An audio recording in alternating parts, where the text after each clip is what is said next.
দুটো গরু দাঁড়িয়ে আছে, মানে যদি সামনেও যাই তাহলেও কেউ বুঝতে পারবে না যে এই গরুগুলো হচ্ছে নকল। এরা মাথা নাড়াচ্ছে, চোখ পিট করছে, আর ওপরে দেখুন মুরগিগুলো পাখা ঝাপটাচ্ছে, পুরো অরিজিনালের মতন। আমি আর একটু সামনে গিয়ে দেখাবো।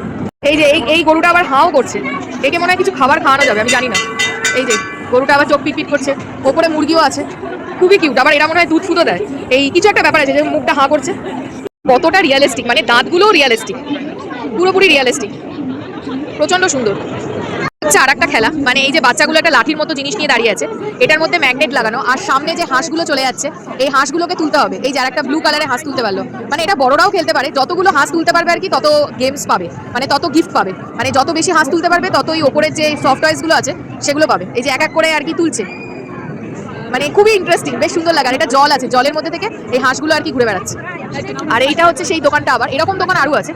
এই যে এখানে আবার চকলেটের দোকান, আর আমি ওই যে বলেছিলাম ওই দোকানটার সামনে গিয়ে আর কি দেখাবো।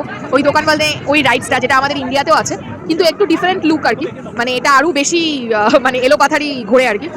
এই যে এটা আর একটা ক্যাসিনো টাইপের, মানে এখানে আমি জানি না লোকেরা কি করে পারে, আমি যতবার খেলেছি আমি ততবার হেরেছি।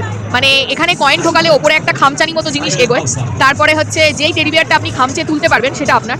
আর এই সামনে এই বড় বড় টেডি বিয়ারগুলো, আমার চোখের সামনেও অনেকে আর কি এই বড় টেডি বিয়ার পেয়ে গেছে, কিন্তু আমি পাইনি। বাচ্চাটাও এই বড় টেডি বিয়ারটা পেলো, এই বাচ্চাটাও পেলো। তো আমি জানি না যে আমি কোনোদিনও পাবো কিনা, কারণ আমি যতবার ট্রাই করেছি ততবার আমি খালি হাতে ফিরেছি।